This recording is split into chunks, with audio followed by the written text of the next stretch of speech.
I was born and raised in Iran as a Shiite Muslim. Shiite Muslim. Shiite Muslim. And all my life, I heard bad things about Israel and the Jews. And we were told that Islam is the best and the last. Muhammad was the most perfect person ever. Growing up, did you study the Quran and the Hadith? Yes, but mostly culturally. Like we would go and read in Arabic, for example. We didn't understand the meaning. They told us if you read in Arabic, you get more points to go to heaven. So I was trying to be a good Muslim, pray, go to mosque. And we were Shiite, so we used to go beat ourselves with chains on the streets, all to please Allah, hoping and wishing to go to heaven. When I was 16 years old, something happened to me that it changed my life. In fact, before that, I saw so many bad things on the streets. I saw people being executed publicly, hanging from a crane. I saw people being tortured, beaten. And they told us these are infidels, these are the enemies of Allah, these are Zionists or the spies for Israel. So when I was 16 years old, I was arrested and tortured by the regime in Iran. Why? I was going to a wedding and I was in the car of some relatives. They gave me a ride. My family was already there at the wedding and they had some alcohol. And based on Islamic law, you can't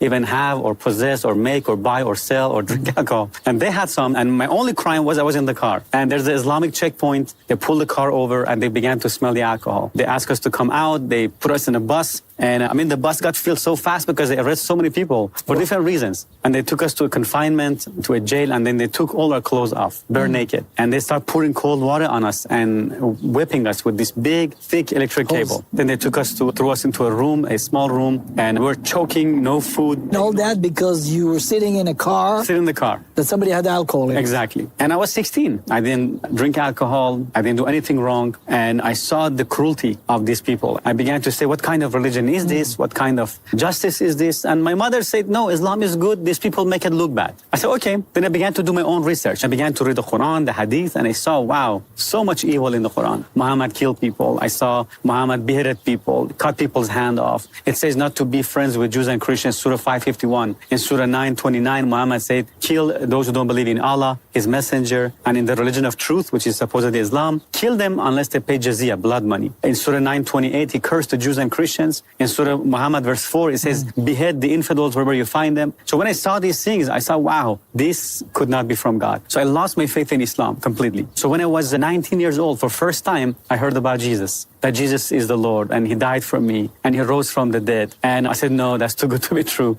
How could God have a son? I said, okay, Jesus, if this is true, I ask you to show me. If it's real, be my Lord, be my Savior. And I prayed this prayer. And the moment I say that, a heat went through my hand. I began to shake and tremble. I began to cry. And I felt this love and this peace and this joy I'd never experienced before. I felt a burden was lifted off my shoulder. I began to feel love for people, for anybody who had hurt me. I began to forgive them. I began to feel forgiveness and love and joy. It was an instant transformation.